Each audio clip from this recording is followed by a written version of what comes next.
Hi hello నమస్తే welcome to day 4 of 21 days challenge. So ఇవాళ day 4 అనమాట. As usual morning లేచాను. ఇవాళ సండే కాబట్టి కొంచెం ఎర్లీగా లేచాను and then I had my black coffee. So కొంచెం చిన్న చిన్న పనులు ఉంటే బయటికి వెళ్ళి ఆ పనులన్నీ చేసుకుని వచ్చేసాను. And now it's lunch time. So lunch టైంలో నేనేం తీసుకోబోతున్నానో మీకు ఇప్పుడు చూపించేస్తాను. ఓకే, సో ఇవాళ నేను ఎప్పుడు తినే ఓవర్ నైట్ ఓట్స్ కాకుండా సండే కదా కొంచెం స్పెషల్ ఉండాలని కూర పప్పుతో పాటు రైస్ కాకుండా గోధుమ రవ్వతో తిన్నాను అనమాట. ఇవాళ నాకు ఇష్టమైన క్యాప్సికమ్ కూర చేశారు మా ఇంట్లో, స్టఫ్డ్ క్యాప్సికమ్ కూర. అది ఎట్లా మిస్ చేస్తాను, మరి డైట్లో ఉన్నాను కదా, దాన్ని ఎట్లా బ్యాలెన్స్ చేయాలా అని చూస్తే రైస్ బదులు నేను గోధుమ రవ్వని చూస్ చేసుకున్నాను. సో ఒక హాఫ్ కప్ గోధుమ రవ్వ వండించుకొని దాంతో నా ఫుడ్ని ఎంజాయ్ చేశాను అనమాట. సో మనం గోధుమ రవ్వను కూడా కరెక్ట్గా చూస్ చేసుకోవాలన్నమాట. నేను ఏ గోధుమ రవ్వను వాడతానో మీకు ఇప్పుడు చూపిస్తాను. సో ఇక్కడ మనం చూస్తుంటే మనకి 2 రకాల రవ్వలు ఉన్నాయి. రెండుటిని గోధుమ రవ్వ అనే అంటారు, కానీ దీనిలో డిఫరెన్స్ ఉంది. దీన్ని అయితే మేము బన్సీ రవ్వ అంటాం. దీన్ని మనం ఉప్మా చేసుకోవడానికి యూజ్ చేస్తాము.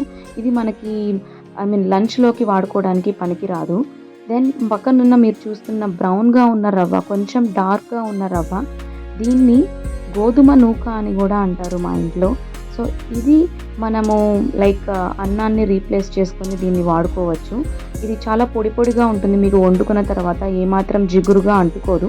బట్ ఈ రవ్వ అట్లా కాదు, తెల్లగా ఉన్న బన్సీ రవ్వ అది జిగురుగా ఉంటుంది, మీకు వండుకున్న తర్వాత అసలు తినడానికి బాగోదన్నమాట. మనము రైస్తో రీప్లేస్ చేసుకోవాలి అనుకుంటే ఈ గోధుమ నూకే బెస్ట్ ఆప్షన్. దీన్ని మేము గత 1 ఇయర్గా నేనైతే యూజ్ చేస్తున్నాను. మా అమ్మ కూడా దీన్నే కన్జ్యూమ్ చేస్తున్నారు. అండ్ షుగర్ పేషెంట్స్కి అయితే చాలా మంచిది ఇది. వాళ్ళు కనుక వాళ్ళ రైస్ని రీప్లేస్ చేసి దీన్ని తీసుకుంటే లంచ్లో మీరు దీంతో కూర, పప్పు, పచ్చడి, పెరుగు, పులుసు అన్నీ మీరు రైస్తో ఏమేమైతే తింటారో దీంతో తినచ్చు అనమాట. Good for all ages. So చూస్తుండగానే స్నాక్ టైం అయిపోయింది. నేను డిఫరెంట్గా ఏం చేసుకోలేదు, బికాజ్ నా దగ్గర ఉన్న జామకాయలు పాడైపోతున్నాయి కదా అని దాన్ని నేను స్నాక్ కింద తీసుకున్నాను.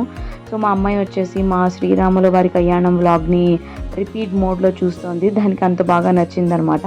సో అలా సరదాగా కాసేపు ఏదట ఆడుకున్న తర్వాత డిన్నర్ టైం. సో ఇవాళ మనం యాక్చువల్లీ పొద్దున్న నుండి ఇటు అటు పనులు ఇవన్నీ ఉండేసరికి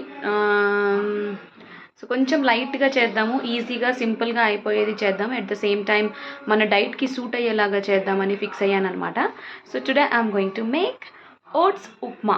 సో మీ అందరికీ తెలుసు ఓట్స్ ఉప్మా ఎట్లా ఉంటుంది ఏంటి అని, బికాజ్ మామూలుగా ఎట్లా అయితే ఉప్మా చేసుకుంటామో అట్లాగే మనం ఓట్స్ ఉప్మా చేసుకుంటాం. జస్ట్ రవ్వ బదులు ఓట్స్తో రీప్లేస్ చేస్తాము.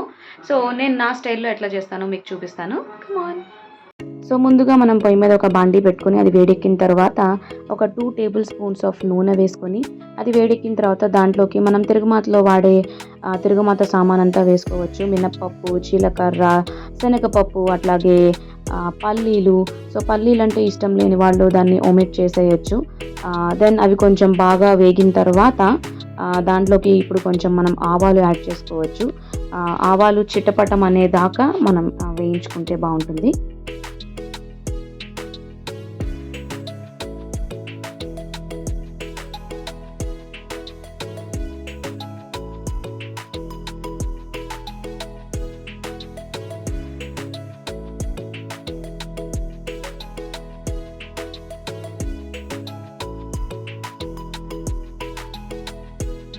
సో అట్లా ఆవాలు చిటపటమనంగానే 2 ఎండుమిరపకాయలు వేసుకొని అవి కూడా కొంచెం ఫ్రై అయిన తర్వాత ఇప్పుడు మనం సన్నగా కట్ చేసి పెట్టుకున్న పచ్చిమిరపకాయ ముక్కల్ని వేసుకోవాలి. అట్లాగే దాంతోపాటు సన్నగా కట్ చేసుకున్న కరివేపాకు రెబ్బల్ని కూడా యాడ్ చేసుకోవాలి.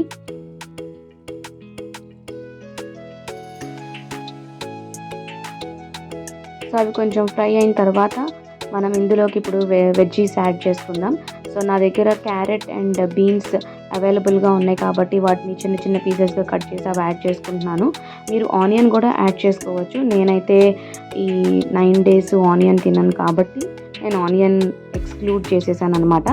అవి కొంచెం వేగిన తర్వాత దాంట్లోకి మనము ఎసరు పోసుకోవాలి. సో ఓట్స్‌కి మనము ఉప్మాకిలాగా 1కి 2 తీసుకోక్కర్లేదు. 1కి 1 పోసుకుంటే చాలు. నేను ఈ కప్ ఓట్స్ తీసుకున్నాను కాబట్టి, ఈ కప్‌తో 2 కప్స్ ఆఫ్ ఓట్స్ తీసుకున్నాను కాబట్టి 2 కప్స్ ఆఫ్ వాటర్ పోసుకున్నాను. అట్లాగే తగినంత ఉప్పు యాడ్ చేసుకొని అది మరిగే వరకు వెయిట్ చేయాలి, ఎసరు మరిగే వరకు. సో ఇట్లా ఎసరు మరిగిన తర్వాత మనం ఆల్రెడీ మెజర్ చేసి పెట్టుకున్న ఓట్స్ అందులోకి వేసేసుకోవడమే. సో మంచిగా మిక్స్ చేసేసుకొని కొంచెం మూత పెట్టేసి కాసేపు మగ్గనివ్వాలి.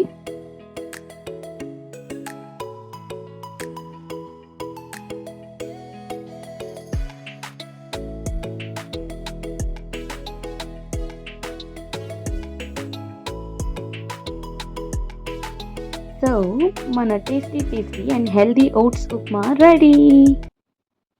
సో అలా నా డే 4 ఆఫ్ 21 డేస్ ఛాలెంజ్ ముగిసిందనమాట.